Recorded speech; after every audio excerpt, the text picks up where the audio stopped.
So 10 years ago, I was working on my first startup. We had this really cool technology. We were building this relationship mapping tool.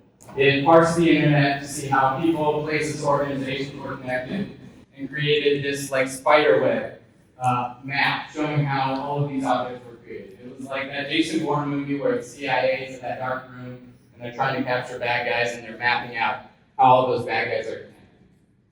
Awesome technology. We had no problem getting people to see a demo of this. Large corporations, startups, everyone.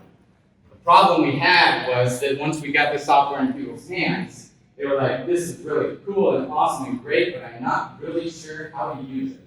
Or I'm not really sure how to use it for my organization, how this really helps me. We were burning hundreds of thousands of dollars in cash. We had a large staff. We had investors breathing down our neck. We were literally coming to the point where we were going to start having to let go of people out of our organization, like about to fall off that cliff right there.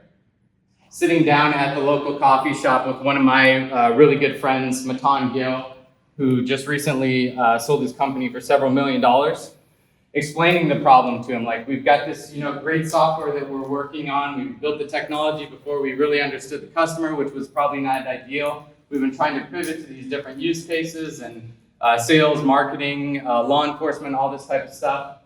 And he said, well, what does your usability testing tell you? And I say, what is usability testing?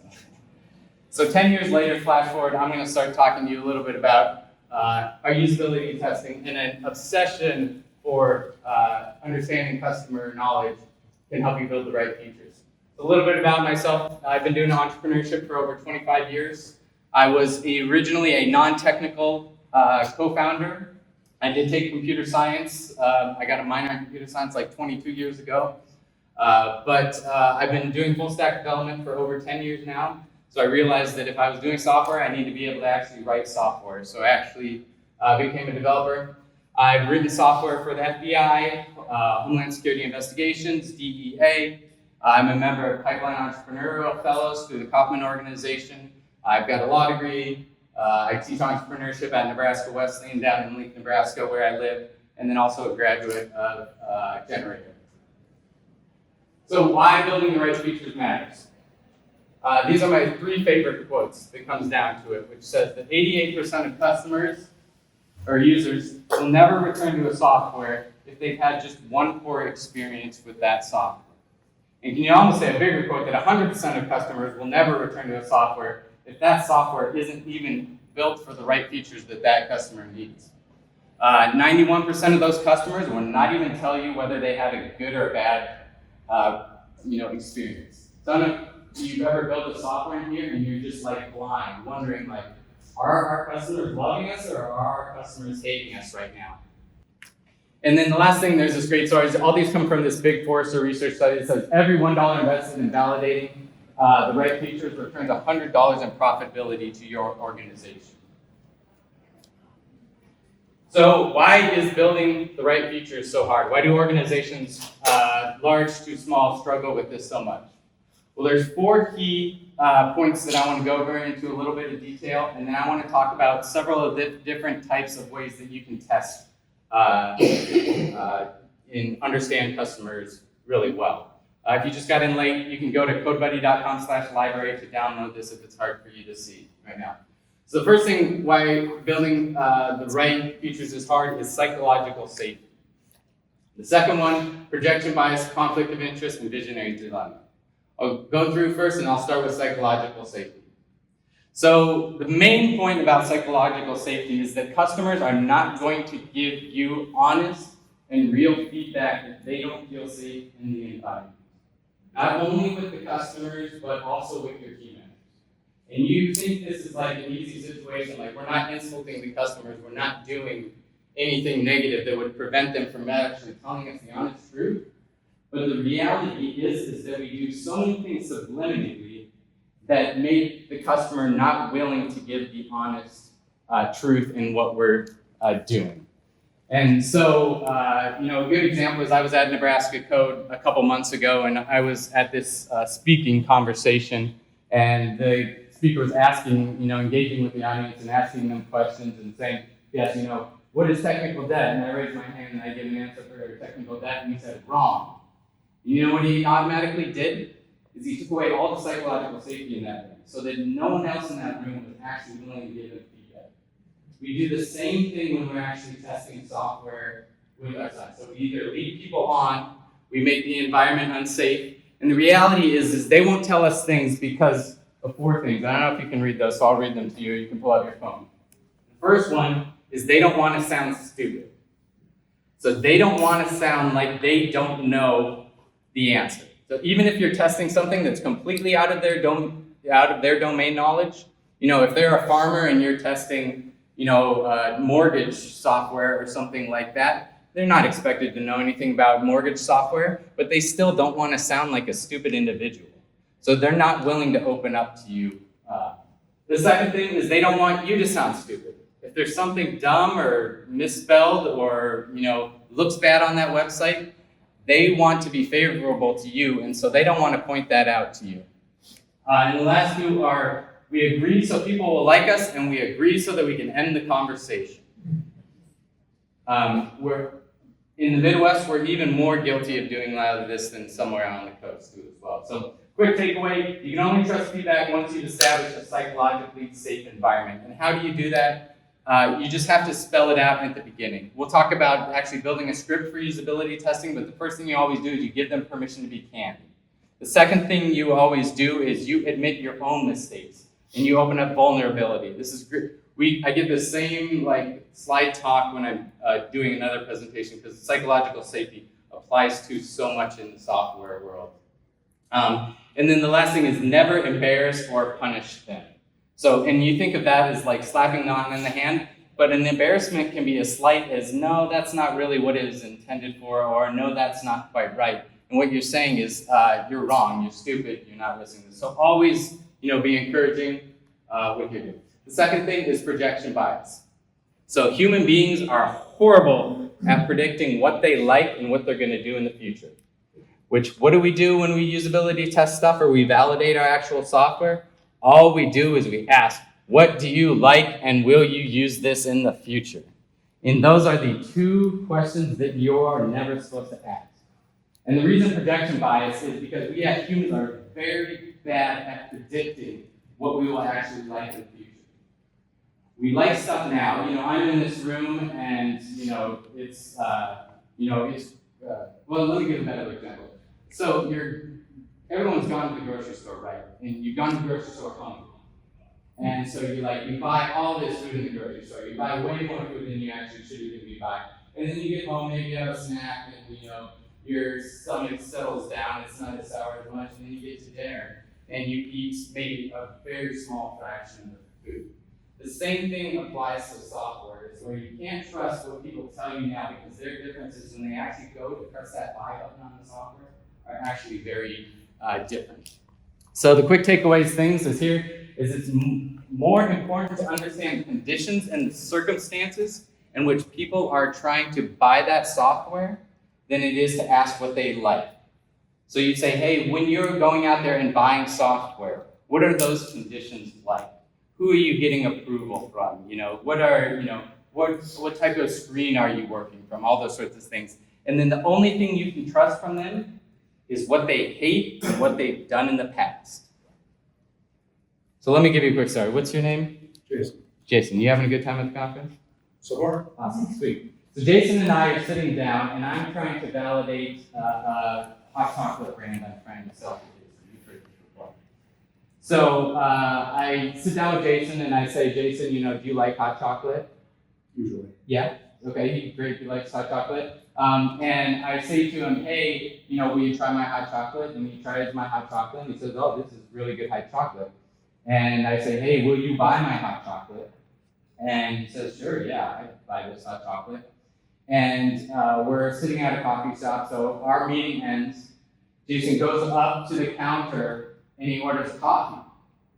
And I'm just flabbergasted. I'm like, Jason, you told me about hot chocolate. Hot chocolate is literally right there on the menu. Why did you not buy hot chocolate? And he says, well, I like coffee more.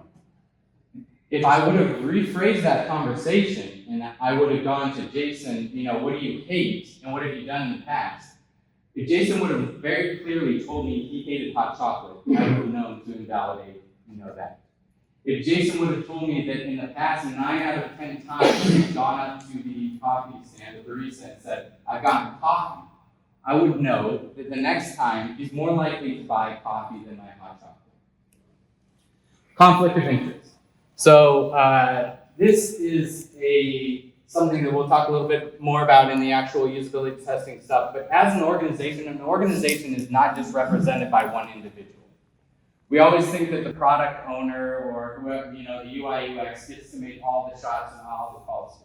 But that's not how organizations are run. Organizations have marketing departments, they have sales departments, they have finance departments, they have executive leadership teams, they have UI UX, they have QA, they have front-end development, they have back-end development, they have software architects. What we fail to do as software organizations is we fail to include all of those organizations into the decisions when we choose features for our customers. And I'll tell you a little bit about how we do that later on. So the visionary dilemma. I don't know if any one of you read the description of this, but there's always that famous quote from Henry Ford that goes, if I would have asked people what they wanted, they would have said faster horses. So we get into this debate all the time at our organization, is that when you're trying to improve a software, do you do what the customer wants and build incremental changes, or do you ignore everything the customer said and then maybe not even listen to the customer and do what your visionary tells you to do? There's that visionary at the organization that says, this is the future of Acme Industries. We need to be the next so-and-so. And it's this great debate. We started digging into this several years back and really figuring out, all right, what do that mean? And so I want to do a little bit of breakdown of this quote. How many of you have heard this quote? Raise your hand if you've heard this quote. First thing is, no one's ever proven that Henry Ford actually ever said this quote. And this quote implies that Henry Ford also invented the automobile, which Henry Ford did not invent the automobile. The early automobile concepts were invented, 100 years before Henry Ford even existed. Henry Ford was the first person to really figure out mass distribution and cheap automobile sales for individuals. The third thing that's wrong with this statement is, again, we talk about he's asking people what they want. Humans are very bad at predicting what they want. The fourth thing is that there is this concept that you cannot do both. That you are either listening to the customer or you are listening to your visionary. And so we'll dissect a little bit about that more. The fifth thing that really gets on in this that a lot of companies struggle with is, should we do iterative development or should we do innovative development? Iterative development is like that massive, that small feature change of hey, customers are telling us that we're using the wrong word here, or this button is the wrong color, or there's a slight misstep. If we only fix that, things will be better. Versus innovative development is taking it away and saying, no, we're not going to build horses, we're going to build cars. We are going to build the next actual thing. And then the last one is also dramatically. The same thing with visionary development. This is another quote that came in from Steve Jobs, who said, people don't know what they want until you show it to them. And so there is this myth that Steve Jobs never listened to the customer. And that he just was this brilliant man that somehow came up with all of these ideas. But if you actually look at a lot of his other speeches, and they're all in that PDF, and you can click on them and actually go to the videos of that speech, is that Steve Jobs had a massive obsession with understanding his customers. They literally had pictures of him hiding behind bushes, watching people go into the Apple stores and seeing what they were doing. So there's a couple of really good quotes here. Is you always start with the customer experience and work back to the technology. And market research can tell you what your customers think of something new or suggest incremental improvements, but it can't predict the next thing. So that is a very big, important thing, that there is a role for the visionary in your organization. It's not just about incremental change. And then a third thing he brought to technology that not a lot of companies focus for, it's not just about additive change or adding things on or new features. He said a lot of our success at an organization was understanding what the customer didn't actually need and actually subtracting things from our software and being able to focus within our software. So key takeaways from this visionary dilemma. This is our opinions on whether you should build faster horses or cars, which is that you should be obsessively listening to the customer, but ignore what they say and do what is best. So those are two kind of paradoxical things where people think it's either one or the other, but it's actually both of those things combined together. The next one is software is a balance of small iterative improvements and large leaps in innovation. And what happens usually early on in development, that early on when you're working on a new greenfield application, you're going to have larger jumps because you're going to realize you're wrong a lot early on. But as you get more progressed throughout software, then you get more into incremental changes. So you do smaller jumps and more tweaks until you get that nice product market fit. And then don't forget about subtraction. So you focus on what you can be really good at instead of trying to be everything.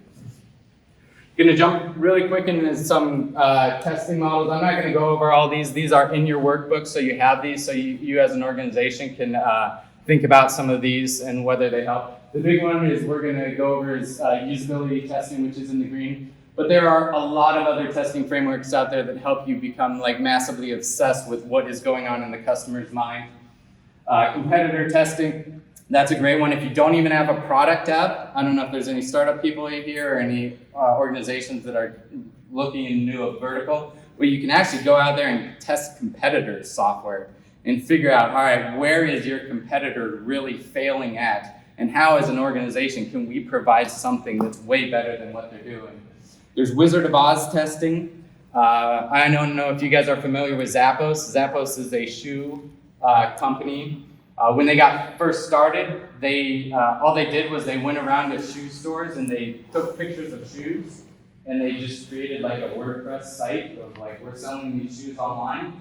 People would buy the shoes, they would go back to the stores, they would buy the shoes from the stores, they would take the shoes to the local FedEx, they would ship the shoes to the customers, people would return them, they had to do the whole process over and over again, iteratively. They lost a ton of money, but what they did is they validated a $1 billion idea, which is, will people buy shoes online without first having to try them on?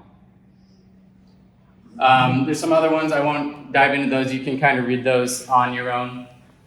So qualitative testing is very much understanding what the user is thinking. It's much more interview-based. Quantitative testing is much more numbers and statistics. So you've got your landing page tests, your feature stubs, your surveys, your NPS surveys, I don't know if anyone here does those, your A/B testings. The problem that most companies face is, especially early on, is they try to do statistical or quantitative testing when they should be doing qualitative testing. So statistical testing is very good when you're just trying to prove out a very few things. You've got a very stable product and you're just trying to test A or B here. When you're working on a newer product or trying out newer features, you're going to be more better to go with qualitative testing, which is things like interviews. In this stage, you don't want to send out a survey to 1,000 customers because you don't even know quite yet what questions you're going to be asking. Versus if you sit in an interview and they ask one question and the person says, yeah, that's great, but what really matters is this. And so right then, you didn't even think about that next question that you should have asked. But in a user interview, you can go off script and you can let the user take you where they truly want to go.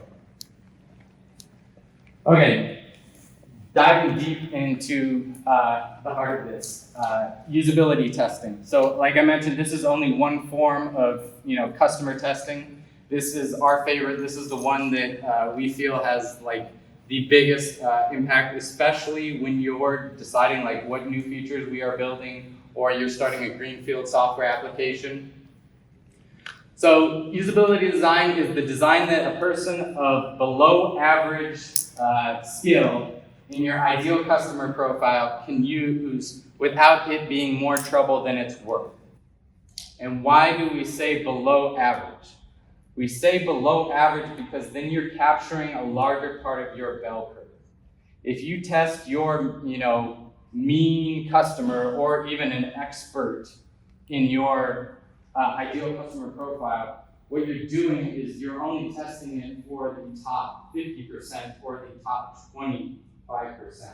You test someone below average, and I know that's kind of hard to figure out, but what we do is, we're in conversations and we're group is they're like, yeah, that was great, but they're probably an expert in this. We probably need to find someone that's a little less experienced.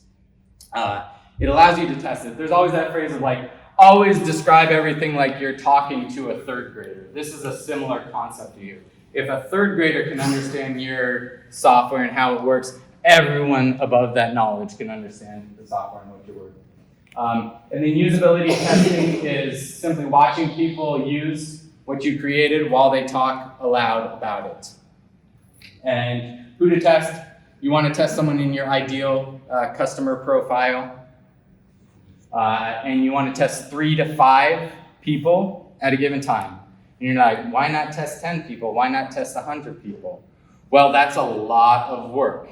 And statistically, they say within 3 people, you can find 86% of the user issues or the user patterns that you need to understand. So that you're pretty much, if you go, and we've done this with our current software we're building, we're on round 10 of usability testing. And you can quickly see that when we test 3 and then the 4th and 5th, we're like, yeah, person 1 and 2 already told us that, over in time. So you see the same patterns over and over again. And then how to find them. You really want to find someone that doesn't know you, doesn't know your product, doesn't know your organization, which is tricky. So you got to ask friends, you got to ask advisors. You can go out to forums. You can, post it on social media. We've even certain times where we just needed someone quick and needed a technical person. We went to a freelancer site and found someone that was an expert in our ideal customer profile, and we literally just paid them $50 for an hour of their time to help usability test what we're trying to do. How does usability testing work? So there's a lot of steps. That's why you've got a workbook to take away. I'll go through them very quickly here. So usability testing should be 2 people only, and we'll describe how you communicate the rest of that information to the rest of the organization. Ideally, it's in person. Pandemic, we've been doing a lot of them virtually, and virtually isn't bad nowadays because you can see the person's face, you can hear their audio really well, and you can ask them to share their screen so you can see exactly what they're working on. And you can really easily record it via Teams or Zoom or whatever platform you're using. So always record the session. Always begin from a script. We'll go over the script really quickly. The reason you want to begin from a script because it makes sure that everyone starts with the same experience, and then you can establish certain things like psychological safety, avoiding bias, and then always ask them to think out loud. And the 3 key things you want them to think out loud about is, what do you see on this page? What do you expect it to do before you take any actions? And then once you take those actions, did that action meet your expectation? And then lastly, shut up and let them fail. This is the one that was hardest for me because I'm such people pleaser, I would be great at customer service. They're gonna start failing and you're gonna want to be the button's right there, just click that damn button. And it will happen all the time. It will be super uncomfortable situations, but you gotta realize that all of the learning happens in that failure. When they are doing everything right, you don't learn anything. When they fail, you learn what went wrong and then also how bad was it. A lot of times they'll be able to recover from their failure pretty quickly, and sometimes they won't. Sometimes you'll literally have to interrupt it and say, hey, we can go and have this for a couple minutes, let me help you, here's what you were trying to do. There's a script. I'm not going to read this. This is also in your workbook. You're welcome to steal this, you're welcome to plagiarize this, you're welcome to use this in your own conversation, but I'll give you just a quick introduction. So you probably have a good idea of why we're here. We're trying to test out a new software. It should take about, usually our usability testing sessions take maybe 35, 45 minutes, maybe an hour if they're a super chatty person. The first thing I want to make clear right now is that we're testing the software, we're not testing you. So this goes back to psychological safety. You have to set up a safe environment from the beginning. You can't do anything wrong here. In fact, this is probably the one time today where you don't have to worry about making any mistakes. And then you just take a big pause there to let them know you're serious about that. As you're going through the site, I'm going to ask you to talk out loud. Again, we do another paragraph. Don't worry that you're going to hurt our feelings. We're doing this to improve the software. If you have any questions, ask them. I probably won't answer them because we're trying to see how someone can do that's not sitting next to you, but at the end of the session, I'd be happy to go over any of those questions. If you need a break, just let me know at any point. And with your permission, we're going to record this session. This session will be only seen by internal members of our staff, and so I don't have to take as many notes on this. I pause there and say, do you have any questions before we get started?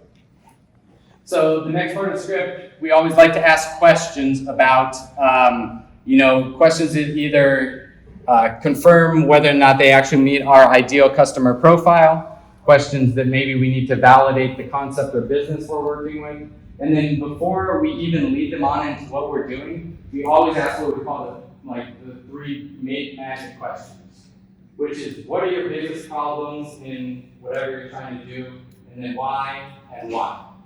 And the point of asking that is because as soon as you establish what you're doing, as soon as I tell them that I'm trying to build a sports marketing site, they're going to be biased to want to confirm what I'm doing is the right solution. Or if I tell them, I've got a cure for cancer and it's, drinking, hot chocolate or something, they're going to be biased to wanting to confirm that that's actually true. Versus if I ask them, what's your biggest challenges, any that you're working on, they're going to give me a more open-ended answer to that before they begin and start. And then let's see, the process, we talked about, what do you see, what do you expect to happen, and how to meet your expectations. And then we give them tasks. So we first have them go through the site before we actually do anything, and then we give them the tasks to actually do with the site. And then just wrapping up and following up. So pretty tough stuff. Information on the therapist mindset. This is just helping you be less uncomfortable in the situation when they ask, I don't know what to do here, or you see them wandering off. It gives you some just quick snippets of things that you can say to either try to get them back on track or to try to make them feel good about themselves. And then the last thing you do, and this is how we get back to conflict of interest, is you want to post the recording, you want to make it available to everyone in your organization, you want to give them a deadline for feedback. So they've got 3 to 5 days to watch the recording and then give feedback, and we try to do two things. Feedback on incremental changes and feedback on innovative changes. So incremental changes like this button shouldn't be red because that scares customers or they think it's going to do something negative. It should be green. That's an incremental change. Innovative change is hey, we're not even building the right thing. And you want to give your team members safety to actually make those comments. Because it's not just about psychological safety with customers, it's also about psychological safety with your own team members and saying that, hey, if you think we're not even on the right track, say so. It's not going to guarantee that we're going to actually make a monumental change, but our visionary needs to hear that information. Visionary gets to compile the data. I don't know who that is at your organization. That could be a CEO, that could be a product owner, that could be UI, UX.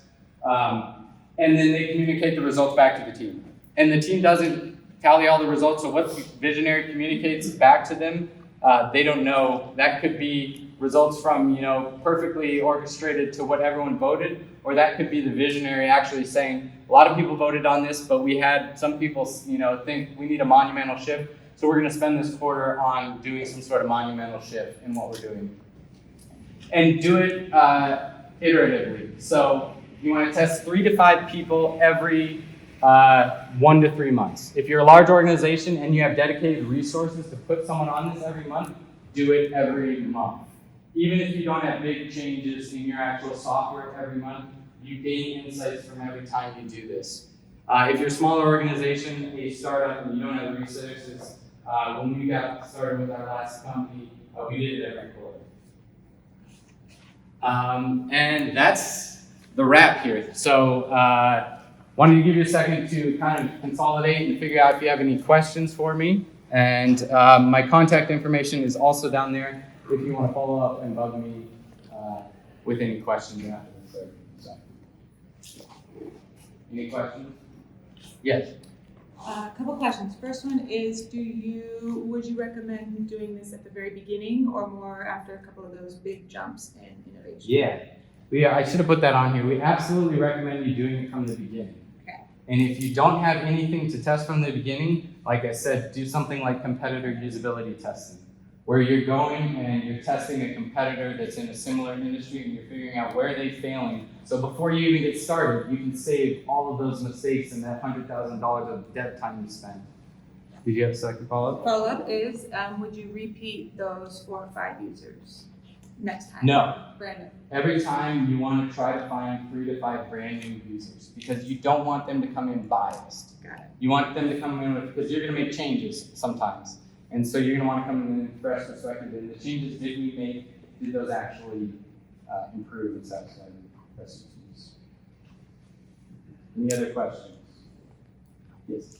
Where in your organization would you typically find the people who are doing this type of testing? Would it be your design, UI, UX team, or the quality organization? Or? It could be either. A lot of times this falls in UI, UX. Sometimes there is a challenge with UI, UX because they're very proud of their drawings too. So you don't want the person to come in with an ego thinking like someone's going to start tearing apart their stuff and UI, UX being a little biased. So it doesn't necessarily have to be the UI, UX. It could be any person. When we did CodeBuddy, I did the first several rounds of it just because I knew how to do it really well.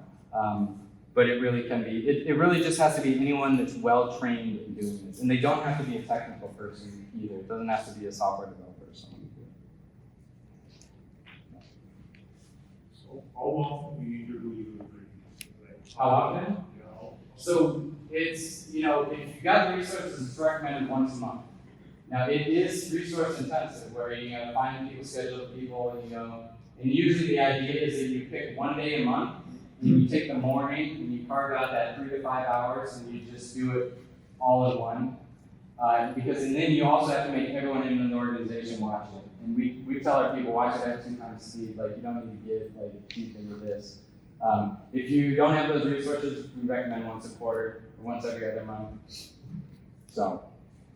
You mentioned that you had people testing that were like subject matter experts, and that's not who you want. You want something that has a little less experience. Do you ever go with that user that has experience just to make sure that you captured the requirements and then also go do?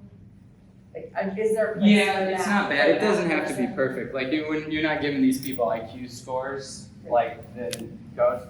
But you don't want to search for if you're testing we're building a software project. So when we test a software project, we're not going to go and look out someone that's got 20, 25 years of software experience that understands how these systems work, because they build so much software that they're going to see, oh yeah, you guys are doing this. And, but if you're building something like for finance, for a specific task in finance, for example, you might want to start out with someone who really understands what that task needs to include before you talk to someone who's less experienced. Possibly. It really depends. That's really a gray area because you do want to find someone in your ideal customer market. And if that's someone that's going to be coming on that's never done finance before, and that's the purpose of your site is to educate them, then you want to find those people. If it's sell to people that are already financially educated, then you just want to find those people and don't find the guru of all financially educated people out there. So, like that? Yeah, I've done stuff like this with external customer sales, but internal business tools where there's going to be 20, 25 people using it. I found it really difficult to get value out of it. Usability testing, because they've got to use it for their job. Yeah. How can we do usability testing on that kind of software and really get value out of it? That might be a conversation we have to talk about in sideways. This is typically for customer usability testing. I think a lot of the things would apply, but I think there's definitely some we have to make in there. Well, please stick around. So if you have last questions, and I really appreciate it.